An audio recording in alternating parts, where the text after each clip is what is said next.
Bom dia a todos. Passaremos hoje a gravação de Números 10.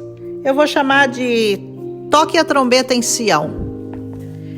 Depois de oferecer a proteção e a direção no capítulo anterior, por meio da nuvem e da coluna de fogo, o Senhor então instrui Moisés nesse capítulo a tocar a trombeta, para reunir o povo por meio de 2 trombetas, versículo 3, e com uma trombeta para reunir os príncipes e os cabeças de Israel, versículo 4.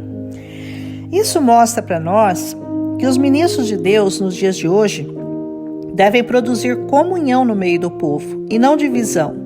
A nossa bandeira tem que ser Cristo e sua palavra, e não a placa da sua igreja. Filipenses 2:1 diz para que todos tenham o mesmo gozo, o mesmo amor, o mesmo ânimo que houve por meio da comunhão no Espírito. Nada fazendo por contenda ou por vanglória, mas por humildade.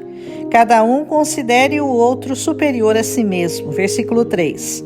Não atente cada um para o que é propriamente seu, mas cada qual também para o que é dos outros. Versículo 4. De sorte que haja em vós o mesmo sentimento que houve também em Cristo Jesus. Depois de reunir o povo, soava então um alarme, e depois outro, versículo 5, que era para colocar o povo em marcha.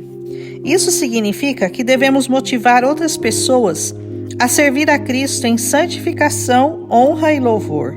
No versículo 9, a trombeta soaria como um alarme, para avisar que o inimigo estava pronto para atacar.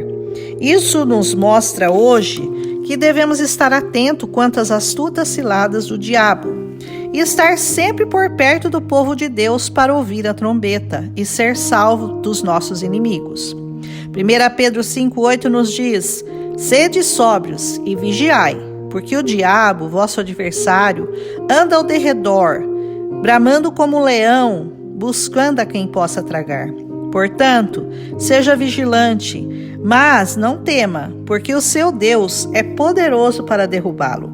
Antes de dizer que o diabo está ao derredor, Pedro nos adverte a sermos sóbrios e vigilantes, ou seja, a ameaça existe, mas se estivermos atentos, o diabo nada pode fazer. E Pedro bem sabia do que ele falava, porque ele mesmo fora alertado por Jesus antes de negá-lo.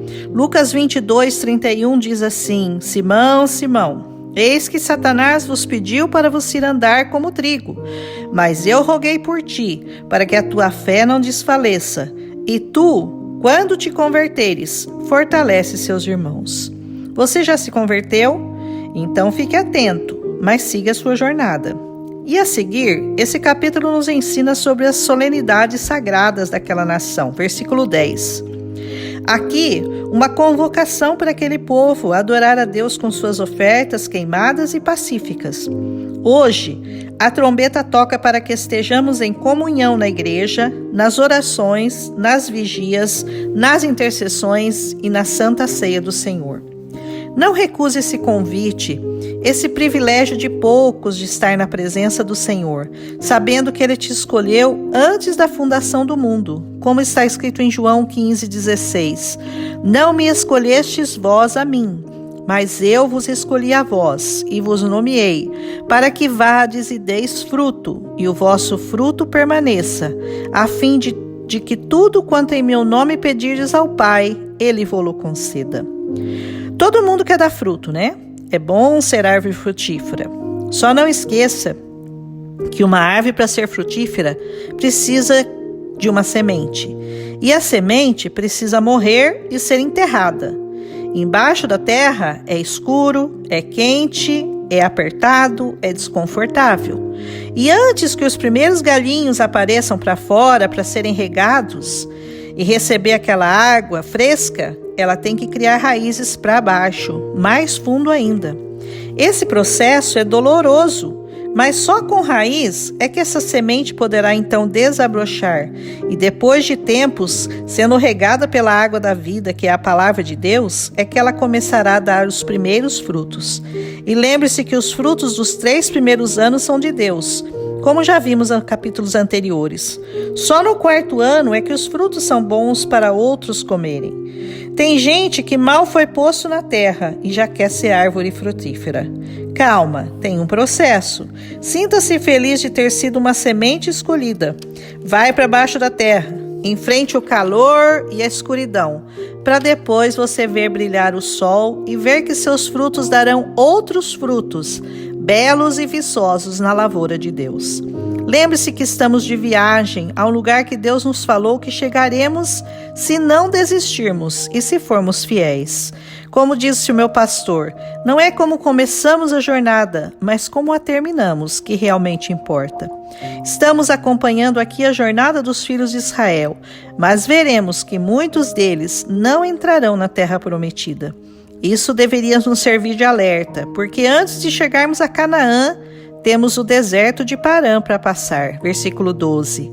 Mas os exércitos seguiram em frente, conforme suas tribos, começando pela tribo de Judá até Naftali, versículos 14 até 27, todos obedecendo às ordens do Senhor. Nesse capítulo, Moisés convida Obabe, filho do seu sogro Reuel ou Jetro, que a princípio diz que não iria com eles, mas que desejava voltar à sua terra, versículo 30.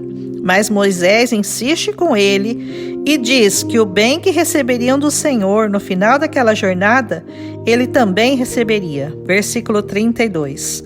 E assim ele o convence a segui-los. As pessoas que nos olham têm que ver em nós o bem do Senhor. Têm que perceber como temos sido abençoados e como temos paz. Essa paz que o mundo tanto busca tem que estar estampada em nós. E ela não depende de circunstâncias, depende somente do Espírito Santo que habita em nós. Sua vida tem convencido pessoas a desejarem servir ao Deus que você serve? Amém por isso.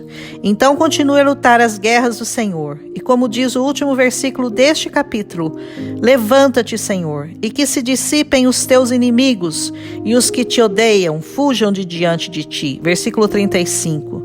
Comece seu dia declarando isso, como Moisés dizia toda vez que partia em suas jornadas.